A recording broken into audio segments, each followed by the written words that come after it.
give you a preview of what's coming up for Telex and I on the Telex and Malt Show from 9 until 11 p.m. Eastern. Should be rad. But first, before we even do any of that, let's dive into the chat, see what the early folks who are already up in the chat. We got 9 folks in already, which is awesome, man. Great to see y'all. Thanks for stopping in. We'll get into this in just a hot second. In the meantime, I'd love to hear if any of you are fans of mezcal. I'm doing a Yuba. This is a Pashuga. Really, really good. I kind of like, despite how smoky it is, how much mezcal. How much it has, like, smoky qualities to it. It's not a bad palate starter. I'll be honest with you. All right, let me catch up and see what's going on. Who's first in the door today? Ben Demon Hunter. What's up in Calgary, Ben? Nice to see you. Thanks for stopping through. Tamika Ivy down in Chicago. Snowing like crazy, but it's got the bullet barrel strength. Okay. Sounds good, Tamika. Good stuff, good stuff. Mr. French cartwheels into the chat. Hey, friends, I see I'm not early enough. Well, you're here. Just in time. Sipping a winter warmer, Wild Turkey 101 rye. Chilly night in Duluth. Hope all is well. Yeah, things are good here. Glad you're doing well. Always good to have you in the house, French. Stay warm up there in Duluth. You see the whiskey malts drinking tonight. It looks crazy. It's going to be interesting. We're going to get into that in just a few minutes. Hey, what's up, Whiskey Ace? Friend on the other side of Pennsylvania. How you doing, buddy? Lost Cause. Holding it down on the bayou. What's up? Great to see you, man. Okay, so Lost Cause is not playing around. As always. 35-year-old Boona from 1980. Damn, brother. And he's got the Opus X to go with it. Yeah, all right. I see you, man. Enjoy that. Maher, how you doing? Glad you could stop in, buddy. Hope you're doing well. Hope things are going well for you in New Delhi, India.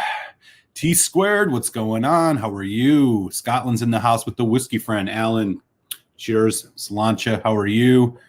Another Chicago friend of ours. Silverlock, happy tasty Tuesday to you, bud. Snowing up in Peter White's backyard, it looks like. Ontario, getting it pretty nasty. I'm sure the same thing for Ben Demon Hunter, maybe over in Calgary. Happy Mardi Gras. That's right. That's right. Gary K. Barrel rye, single barrel cask strength. Ooh, that sounds fantastic. We're going to be talking about barrel a little bit tonight. Yeah, Texas is not. Yeah, I hope everybody's staying safe. I know there's some states that aren't used to this winter weather getting nailed, including Texas. So, Daniel, hope you and yours are staying safe and you're not freezing your asses off. I know a lot of people lost power and all that. Sounds like a rough biz. Speaking of people not dealing with that, Cohen holding it down out in Southern California. Greetings to you. Great to have you in the house. T Squared's got Abu Nala coming in the glass tonight. That's awesome. Great pour. Lost Cause has got the snow up down by you, man. Crazy. Yeah, stay safe, you guys. I can't imagine that is it's a rare occurrence for sure. Can't imagine you can prepare much for that. Anyways, all right. Great. We got a lot of folks in. Hope everybody, like I said, is staying safe, especially the folks who are getting crazy amounts of winter weather around the United States.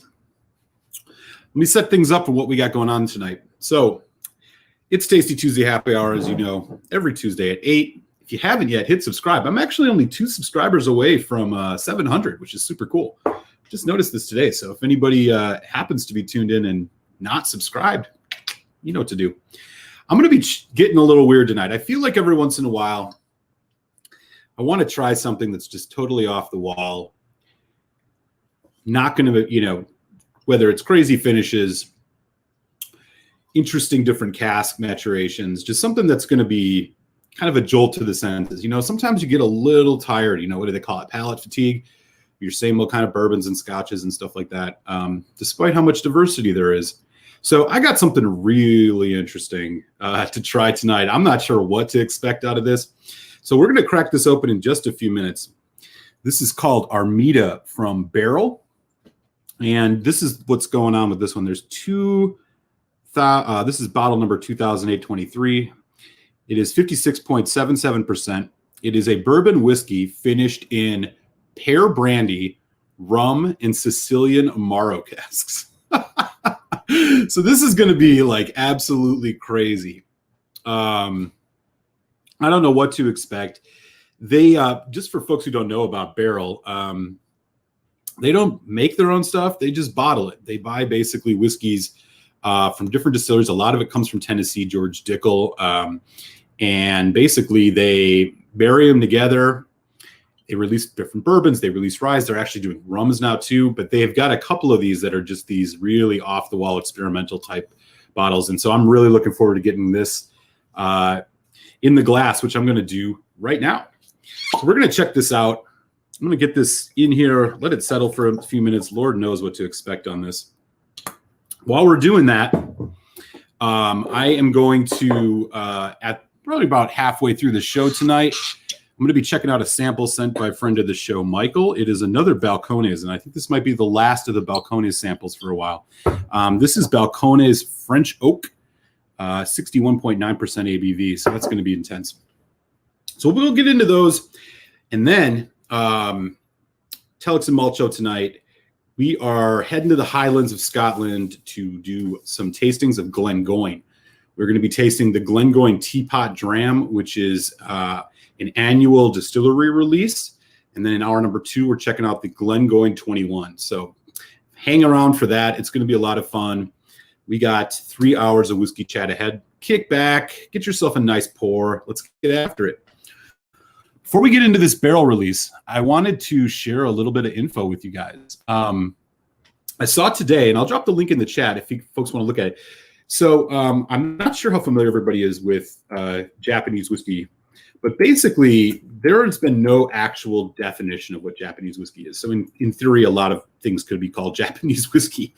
That changes in 2000. Well, as of basically March 31st of 2024. Today, the Japanese. Let me make sure I get this right. So today, it was the Japanese whiskey. What do we got? JSLMA, whatever that stands for. Japan Spirits and Liquor Makers Association has released new standards finally defining what a Japanese whiskey is. So here are some of the things that are going to be mentioned on this. I think this is overall really positive news because it's been a little bit the Wild West when it comes to the Japanese whiskey. But here is what a Japanese whiskey will be defined as in terms of what you should look for on the labels coming in the next couple of years.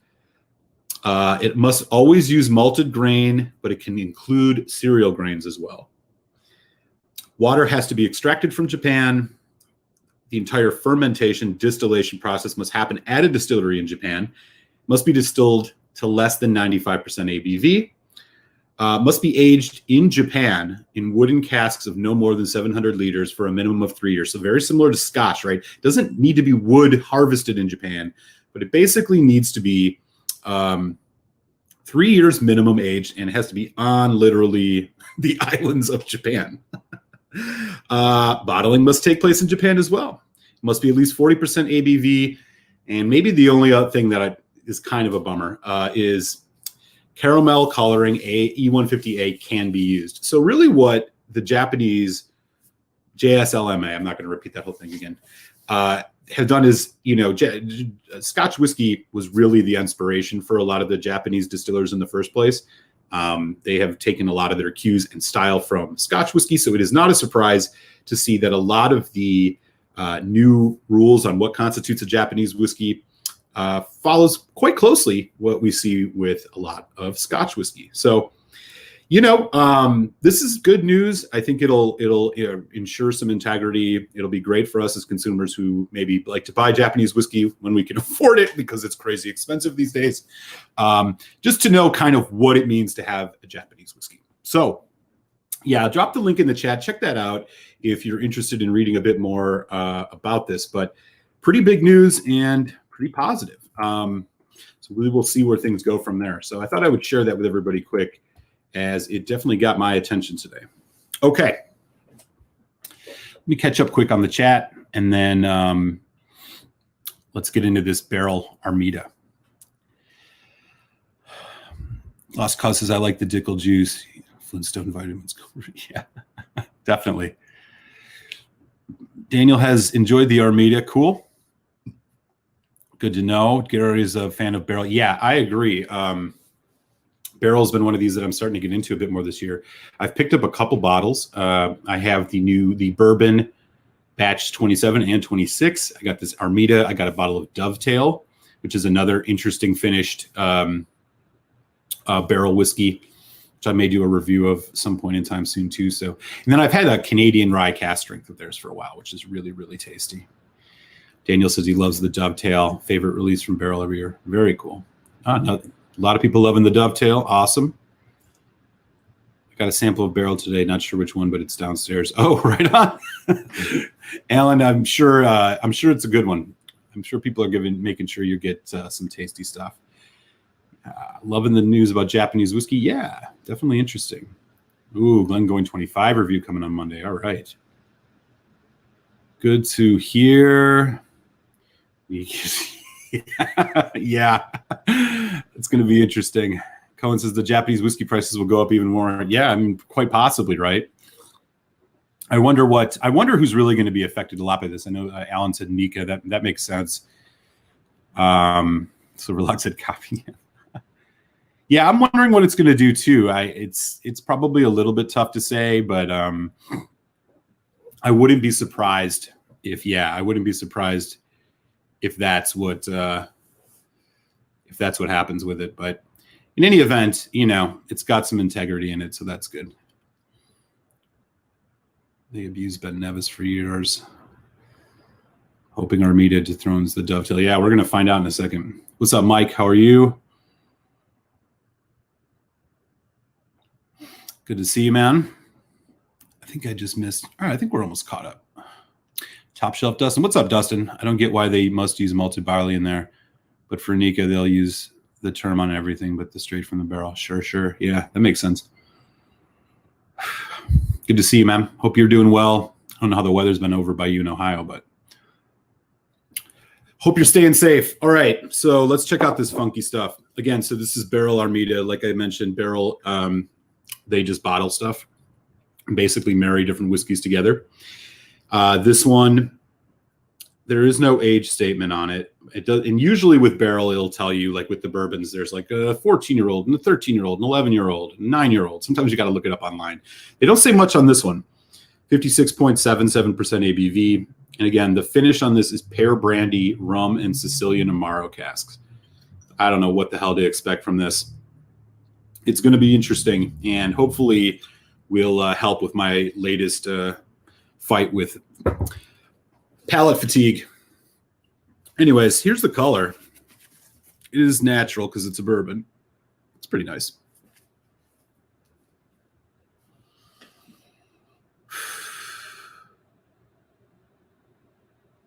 All right, here we go.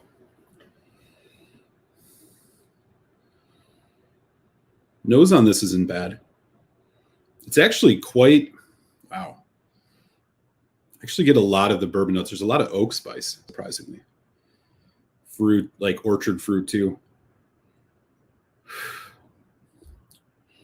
Deep and fruity. The bottle of this stuff is probably around, I don't know, $75 or something like that.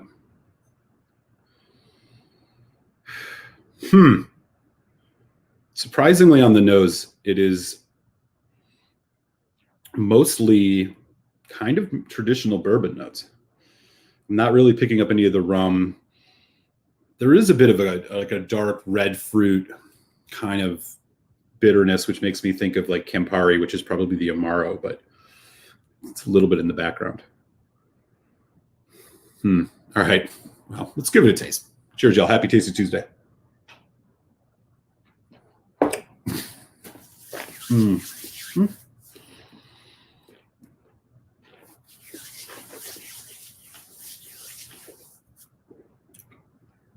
Oh, wow. Okay. Yeah, okay. This is doing what it needs to do. This is really, I've never had anything like this. There's a lot happening in this whiskey for sure. That pear brandy, which I really didn't pick up on the nose, is actually quite heavy on the arrival and development on this one. A little bit of a coconut lemon thing, which is probably coming from the rum. Wow. Really, really heavy, intense flavor. Pretty long finish. Sweet, savory, sour. A little bit drying too. You're getting some of the dark chocolate, like bourbon notes coming through, but man, this is like a freaking carnival. Wow. Wow. Okay. I suppose the question is like, is it good? Right? I got to figure that out. We're going to do another taste of this and then we'll put some water on it. But so far, I'm quite liking it. Let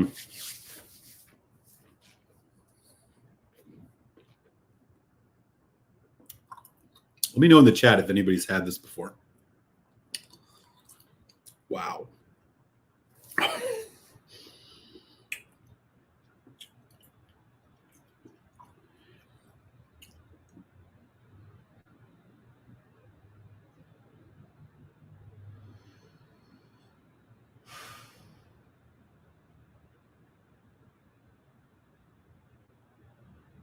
Yeah.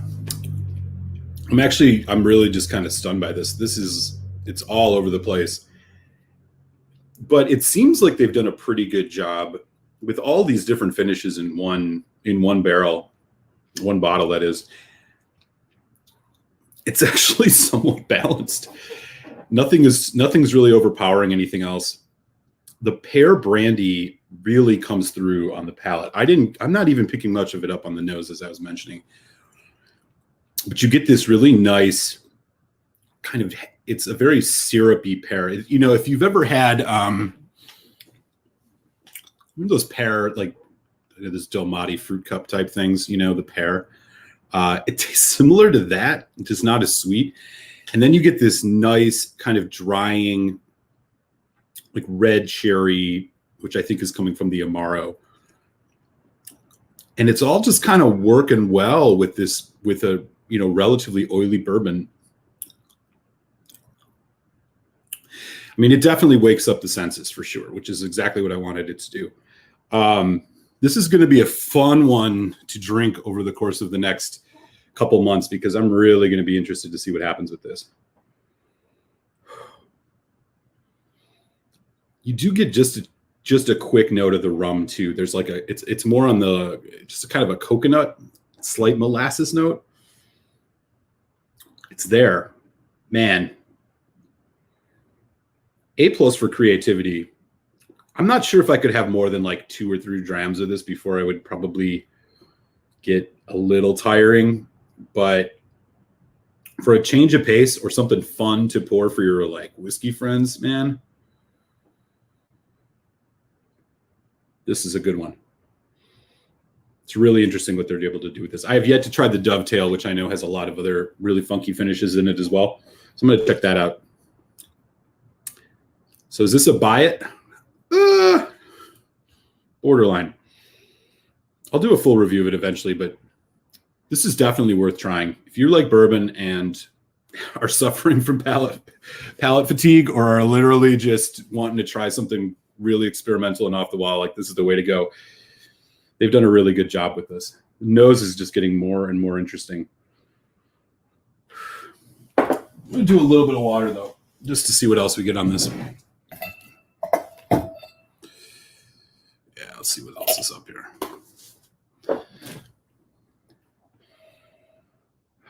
Hey, Emily Chambers is in the house. What's up? How are you? Great to see you. Hope all's well in Florida. No. So that's what I was actually a little bit concerned about, was that it was going to taste like one of those pre-mix like cocktails in a bottle stuff, which I just feel like never really work well. It doesn't. It definitely doesn't. I feel like this has got a lot more. Usually I find those to have either something is flat, or the ratios are off, or they're too sweet, whatever. I mean, there's a lot of different things that go wrong. And why, I mean, personally, I just don't understand why anybody would buy the premix stuff. I mean, none of us probably would here, but I get it. There's a market for that stuff. I've had one of them, and I think that this is actually just much higher on the quality scale.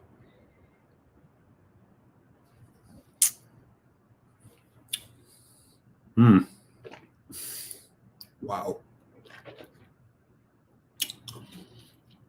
This didn't even need water in terms of, I mean, it's 56, almost 57% ABV, but I'll tell you, it drinks perfectly at that strength.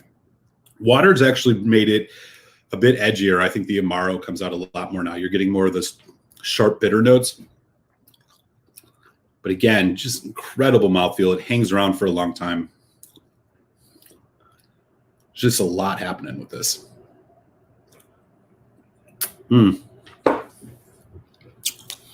Right on, Barrell. As I said, this is something I've been this is one of these labels I've been getting into a bit this year. I think I was talking with, I don't know if anybody else is like this, but do let me know in the chat. If you kind of get into a whiskey from a specific distillery, do you ever try to just pick up more things from that distillery right around the same time and try to taste different stuff from them? I've been doing a bit of that this year with Paul John, with Barrell, obviously just a bottler, not a distiller, and with Scotch at Ben Romick.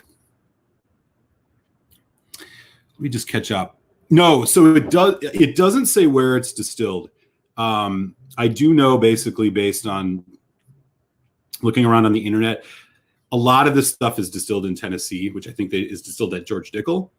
But it doesn't say exclusively where. So it may have some of that. I mean, it may have some other stuff in it too. I'm not really sure.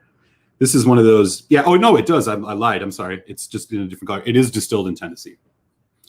Bottled in Kentucky, distilled in Tennessee. So it's probably a lot of George Dickel distillate. But I'll tell you, it doesn't have much of that, Lincoln County taste to it. That heavy kind of maple syrup thing. Downer Pass, how are you? What to drink? I hope you're enjoying your day off, buddy. I don't know. You got some Barrell Armida? Check that out. It's really, really interesting. If not, I mean, God, I know you have no shortage of good options, man, but I'm glad you could stop through. Always good to see you, bud. Folks saying hi to each other. Oh, looks like Jason and Dustin were talking about the Japanese whiskey. Dustin says the brand best known by the thought. Well, now I have to figure out if it's any good. That's good. I can tell you, I usually say yes more than no. In fact, I'm not sure I've said no to any. However, I've only had about 4 or 5. But that's a pretty good score. I mean, if you've had 4 or 5 releases from something and none of it is, all of it you would say is good, I suppose you're batting 1,000s.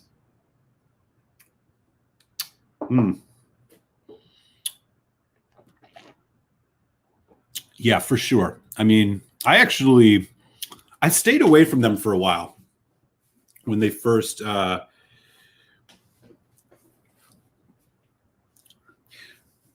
I first kind of got into, started seeing them popping up around the place and I didn't know what to expect. I just kind of assumed it was another one of these, just like, there's a new brand on the shelf every other day, it seems. But I'm warming up to them, really enjoying this one. This is going to be a fun one to get into. Blendery. Yeah, it's a blendery. Definitely.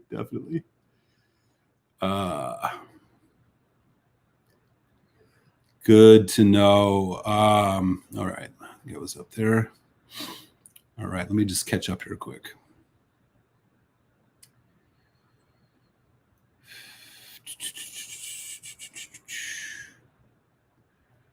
Where are we at? I'm not sure which one you were talking about. I might have missed it. Sorry about that. I'm way behind, y'all.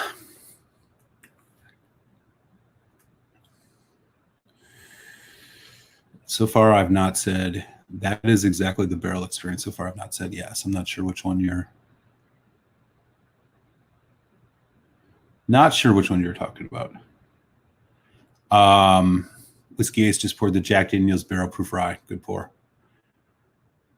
I thought I found one of those today for a second, but alas, they had the wrong image. Looking at a website, they had the wrong image, and it was just the regular one. You got to look out for that stuff. I was like, oh, shit. Nope.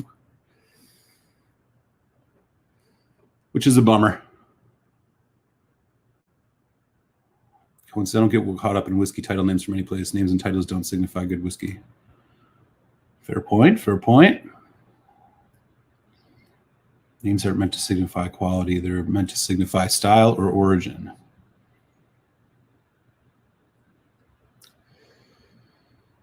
Jack the Pickled Hound. Vatted malt blended nice for 58%. Is that the American vatted malt or whatever, the barrel release? Is that the one you're talking about? Good to hear. Good to see you.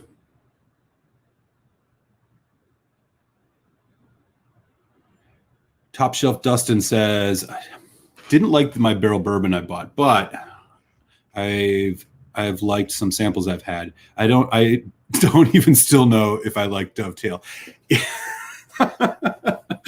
Yeah, these are going to be this one, and I'm sure that one too, because of all the finishes. Gonna be a little tricky. These are going to be interesting to try to get a good read on.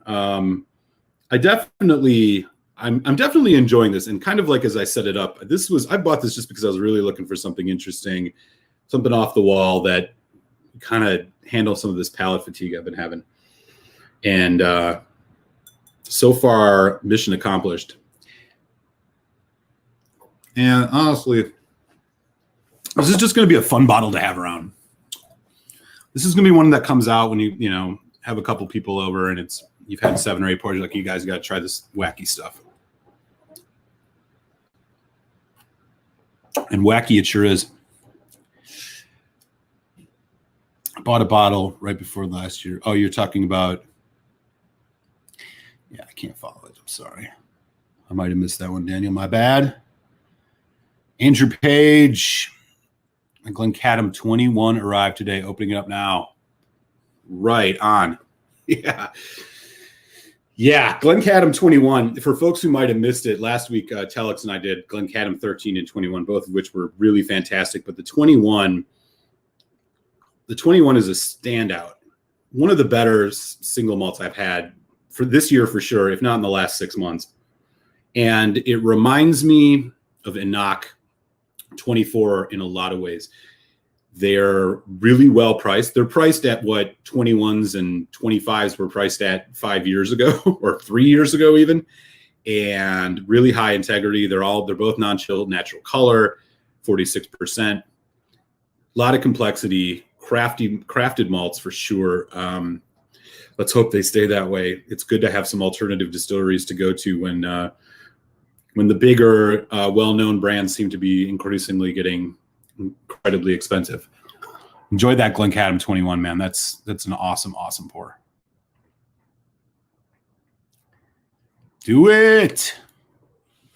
Do it. What is all in that one, by the way? I gotta look. It's like, I don't remember, man. There's like a whole bunch of crazy stuff in this. So the Dovetail is finished in rum, port, and Dunn Vineyards Cabernet barrels. And it's 62.7%, or at least mine is. God damn. Yeah, that's going to be interesting. Do let us know what you think, Dustin. Yeah. So anyways, the Armida, this one's really fun. I've enjoyed this pour. I'm really excited to see what else happens with this. There's a lot to explore here. I'll say this. It is not a, it's not a just kind of sit down and relax whiskey. There is a lot going on in here. It's going to take your attention for sure. But for what they were trying to accomplish with this, they did a good job. I'm kind of on the fence about whether or not I think this is worth buying, but I think it's better without water. Wow.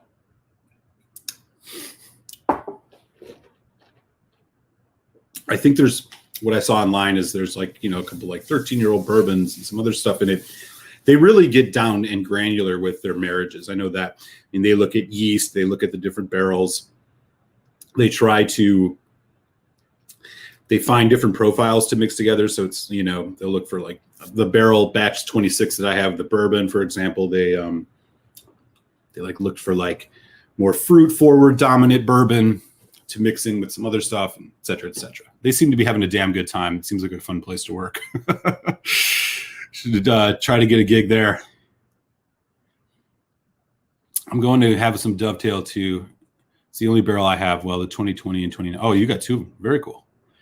Coats, same Cohen. Some of them look like they could be interesting though. I'm not sure what Cohen said. I want to try barrel rum, but I don't see what they use. So yeah, same thing, man. I've seen that the rums are out too. And I wish, that is one thing. I do wish they would give more information on their labels, because when you go online, you find out, for example, this is the latest bourbon release, the first one from this year. This is Barrell Bourbon number 27. And it says it's 5-year-old. And we all know that that's the minimum age. But when you go online and actually research this, there's like a 16-year-old bourbon, there's a 13, there's an 11, there's a 9, there's 10, and then there's 5, all mixed together. And so like it would be, I don't know, for the people who are buying this are probably people who would be interested in that information. And so it would be, I don't know.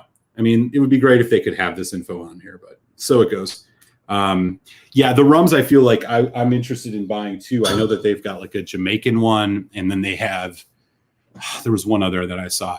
But again, you know, you're just going to have to like dick around on the internet reading about it before you buy it.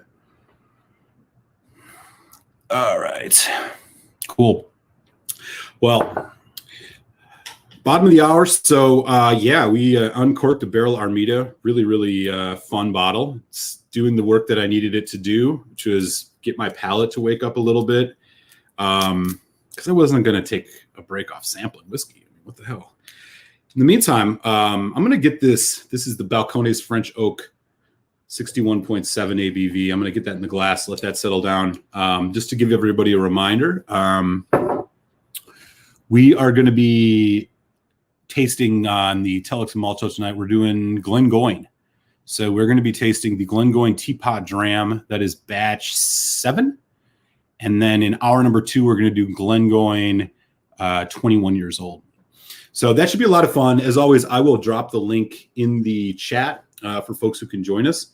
If you got some Glengoyne to sip with us, feel free to keep that, get that in your glass for from 9 until 11, and we're going to sip and talk Glengoyne. Glengoyne is a distillery that I've found to be very hit and miss, and I'll get a bit more into that based on my experience when we are hanging out with Telex. In the meantime, let me catch up and see what's going on in the chat, y'all. We got 25 folks in, which is great. Just mixed wheat BC with naked grouse. Nice. Dude, naked grouse. That's a good pour. I'm a fan. Yeah, totally coast. Hey, Richie, how you doing? Good to see you. Thanks for stopping in. Hope you and yours are doing well. Folks saying hi to Richie. I can imagine the finish on that naked grouse is, of course, pretty short, and so I bet you're getting quite a kick in the ass from the ard bag.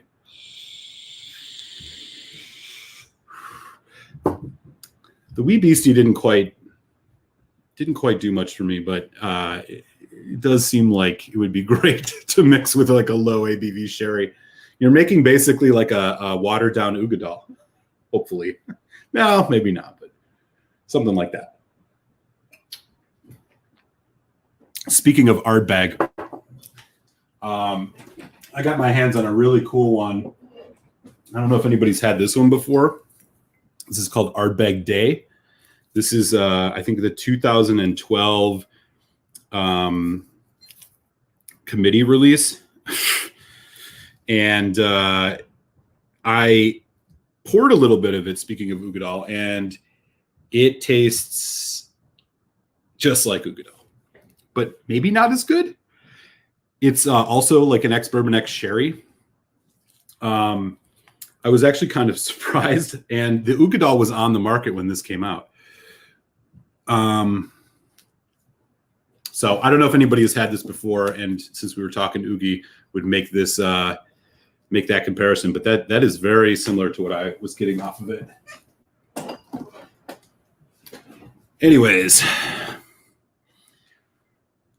let's follow Whiskey Ace's blending adventure. Whiskey Ace, you could literally start the barrel of the barrel of Scotch, man. You can just marry all sorts of stuff together, do a nice blending.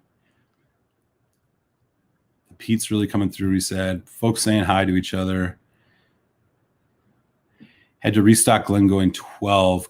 Cool with new Glencairn. Yeah, Glengoyne 12 is really good. Glengoyne 10, I don't know. I personally, the only one of the core range I've not had is the 21, which I'm going to sample tonight. And my general feeling on Glengoyne was the 10 was not even worth the price of which was cheap. The 12 was really solid. The 15 was really, really good. The 18 is a big letdown. Don't know about the 21, and the 25 is killer. And the teapot dram is killer. I've not had the cask strength, but Glengoyne, it's just kind of all over the place. They're really good at certain ages, seems like. I don't know. Some people will probably completely disagree with me on that, but we're going to get into a bit of talk about that when we do the show tonight. Damn, this dovetail is straight up on point tonight. There you go. Daniel's loving the dovetail. We still have to hear back. I think DH or whatever. Dustin was going to try that. This is similar to the Oogie. Richie says in malt music. Just poured Glenfiddich Fire and Cane. Do you still have that one? I don't have that one anymore. I did have it. But I thought it wasn't bad. In fact, that was one of those where it's like, if you find it for $40, like maybe I'll grab it. But then some places you see it and it's like 80 and you're like, what the hell? That experimental series was all over the board. I actually thought all of the experimental series stuff was pretty solid.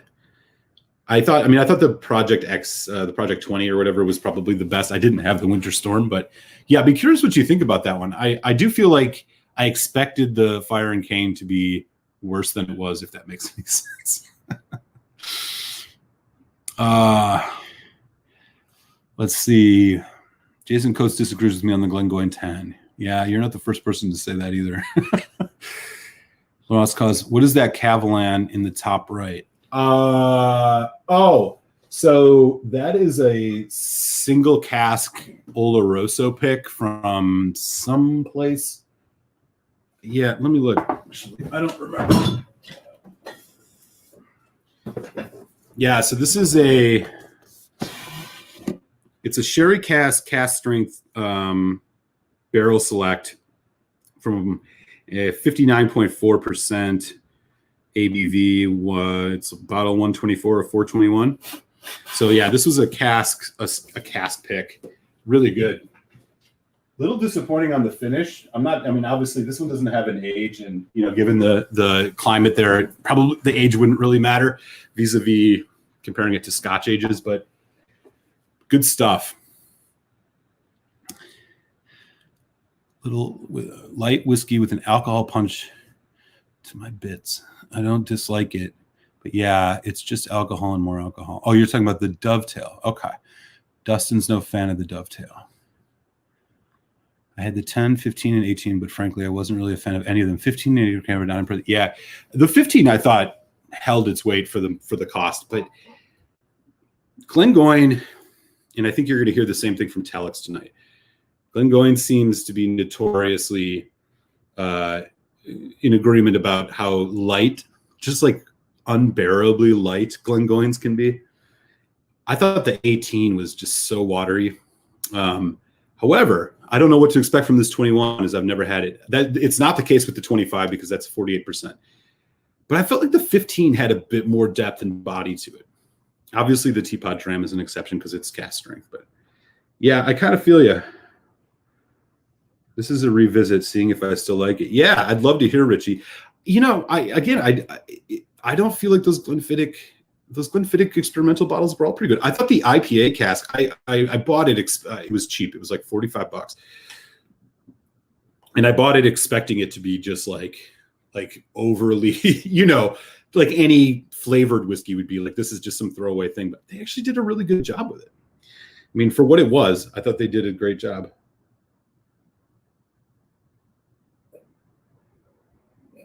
All right. Let me catch up here really quick, and then we'll get into this French oak Balcones.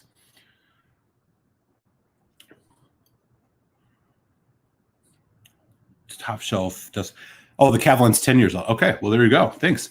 Glad I did not know what that was. You can tell the age based on the serial number and the bottling date. Oh. All right. Well, I'll check that out in a minute for sure. Yeah, I got lucky. I found it at a really good price too, but Cavalins are not cheap. Yep, it is. Yeah, that's the place. I couldn't remember if it was that or it was Whiskey Vault or whatever. Top shelf dust. 21 is boring, weak nose, but the finish is epic. Reminds me of my first impressions of the Aaron 21, where I was like, wow, this is really disappointing. And then like the later part of the development and finish were like amazing. It's like, oh, okay. Yeah, I'm interested to get into it. Like I said, this is going to complete my tour through the Glengoyne core range, sans the cask strength, which I got to try at some point. Just not much of a Glengoyne fan, but it doesn't offend me. Yeah, exactly. And they can be a value if it's at the right price. Yeah, that's one of those distilleries. And this is why like price is so important for me when I'm doing reviews. It's just like the Glengoyne 15 when it was $60 was like great value. I would put that near like $375 range. But now, you know, then you go to the 18, which is like $130, $140. It's like maybe a $3. I don't know. It's okay. It's like it's decent. It's just not. There's nothing. There's no wow in it. Jason, my bottle was 10 is one of the richest mouthfeels I've had on a young whiskey. I wonder if we're talking about the same thing. Glengoyne, like that was a standard. Are you talking about the 10? Interesting. Maybe I got a shitty bottle. I don't know. Who knows? Peter White.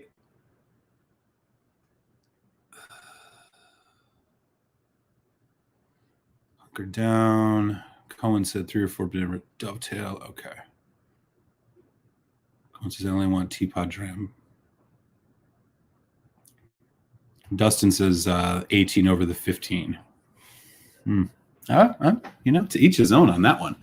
But yeah, that was not my impression at all. Batches be batches, really. That was my first note on the 10. Okay, cool to know. All right. We're going to totally switch gears here, and I'm going to try this. This was provided by a good friend of the show, Michael.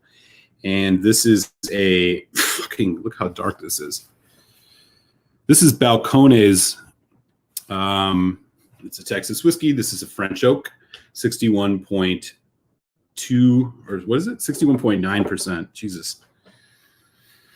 It looks like a Abuna. All right. Wow. Huge nose. Cherry ice cream. You ever Cherry Garcia, that Ben and Jerry's ice cream? This smells exactly like that when you open it. Richie loves the French oak. Yep, French oak. Also just butter. Brown butter. Wow. Toffee. Or not toffee, more caramel. Wow. Yeah, this is huge. Thanks again, Michael, if you're in the show. Appreciate you tossing me this sample. We've been doing a lot of Balcones of late. Really been enjoying them.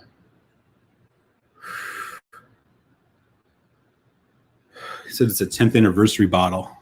That's good to know.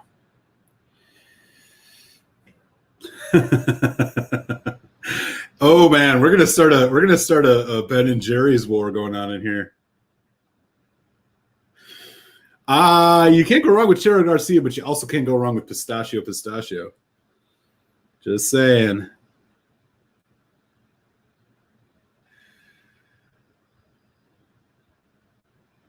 Wow, there is so much happening with this. Daniel says it's 10th anniversary release. Cool. A lot of like rich stewed fruits in this, and huge nose. Let's give it a taste.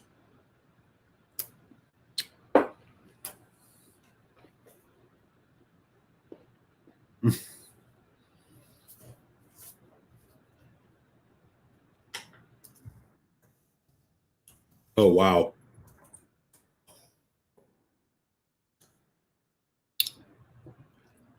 This is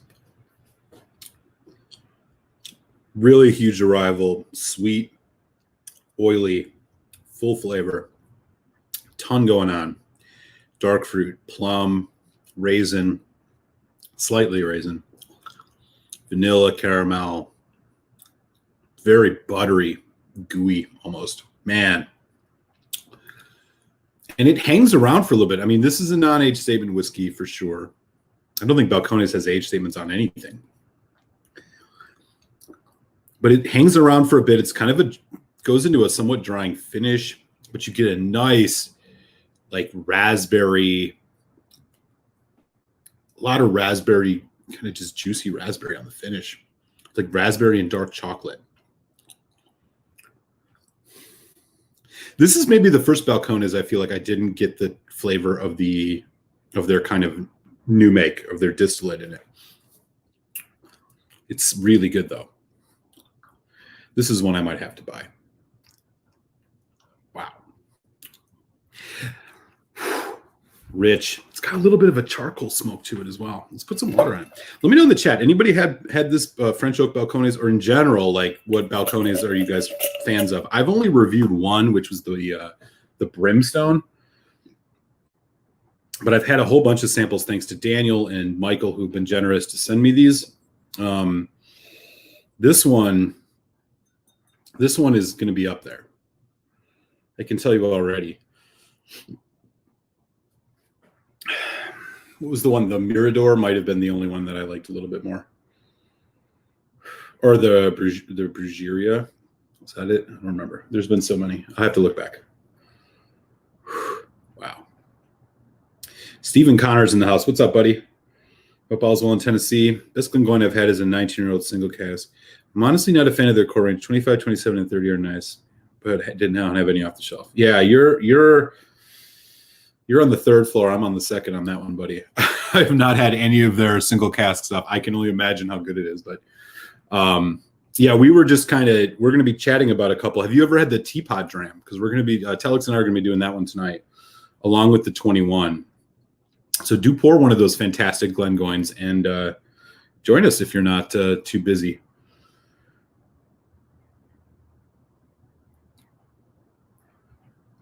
All right. Wow. When you add, there's a nice mustiness coming through on this now.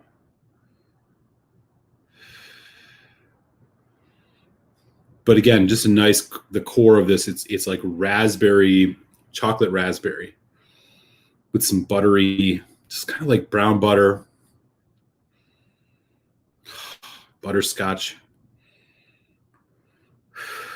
Again, apple, but man, this it's almost like a raspberry cheesecake type thing. This is just freaking dessert in a glass. All right, let me give another taste here with water. I'm not noticing a ton of differences on the nose, but I bet I will here. Let's see.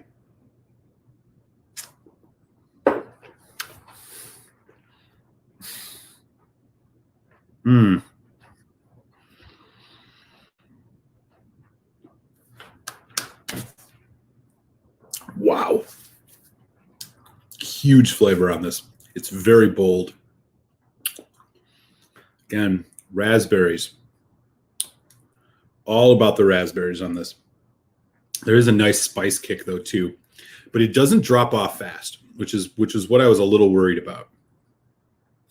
It hangs on quite a bit even after this drying spice hits. You're still getting this like dark berry note, the plum, the raspberry. There's a little bit of butterscotch. It's got a nice, the drying finish is kind of nice. It's like baking chocolate, like bitter dark, not even dark chocolate. It's like bitter baking cocoa, but it plays so well. A little bit of a creaminess to it, just kind of right through the middle of all that. Yeah, this is a stunner. Michael, I don't know if you're in the chat tonight, but cheers, man. This is really delicious. Yeah, that's truth. Yeah, like their stuff is so bold. I mean, I'm assuming it's why they go so high ABV on this. Man, I'm already reaching for more of this sample. If that says anything about this. Fucking killer. Killer stuff. Donner Pat says the same thing. Independent bottlers are great. Got a 21 refill hogshead from Glengoyne. Great sherry distilleries. Yeah. Old bourbon cask. That makes sense. Yeah, for real. Our folks in the South and in the middle of the country. Sending my thoughts to you, all of you and your families, man. Everybody stay safe. I know things have been getting a little precarious out there. I do have a bottle of the Baby Blue. Has anybody had the Balcones Rye? Let me know about that, because I actually have not yet bought that, but I've heard good things. Hey, and guess what, man? We, in the last hour, hit 700 subs. How about that? Cheers. I just got a notification about it. Super cool, man. Appreciate all your support, you guys. This is fun.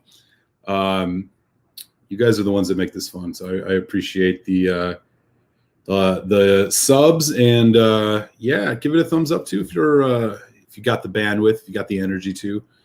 It's helpful. I got yeah, so I'm 300 away now from apparently the 1,000, which people say is important, because then I can put commercials on my channel. Yay! Be ready for that.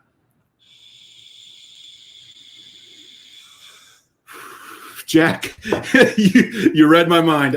That's what I was thinking in my head. I'm like, I'm sure it's going to be quite a freaking trip, because everything they make seems to be quite a fucking trip. So good. Well put, Jack. Southern Karma. Ace's whiskey friend Alan's got the Balcones Rye. Right on. Have you probably not sampled it yet? Maybe you have. I don't know. Do let me know. Top Shelf Dustin. Supposed to get 3 to 6 inches Thursday. The crazy number of times I've said that. Hey man, I spent most of my life in Milwaukee, dude. I know all about it. Surprisingly been lucky here in Philly. We've only actually had 2 snowstorms this year, and we didn't have any last year. I don't know. Philly's been spared by it, but I know all about it, man. The struggle's real. Sampled Balcones Rye and don't think it was for me. Oh, interesting. Did you do a review of that on your channel, by the way, Ace? I'd love to check that out, or else we'd love to hear kind of like what threw you off on that. Yeah, well, oh, is that the case? Yeah, well, in that case, I'll probably try to avoid it.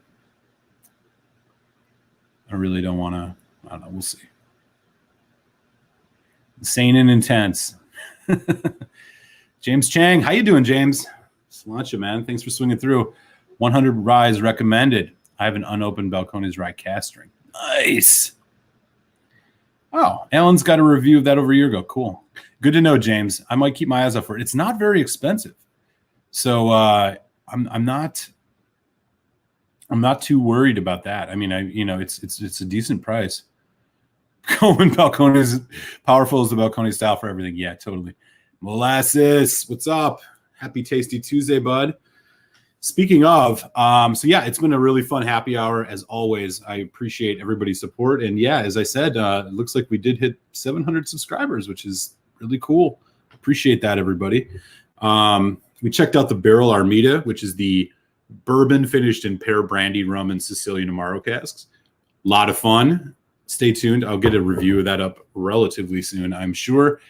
Star of the show tonight has been this Balcones French Oak. This is absolutely stunning whiskey. Really, really enjoying it. I'm going to be excited to get that, get a full bottle of that, which I'm going to look for. In the meantime, let me just give you a little housekeeping heads up.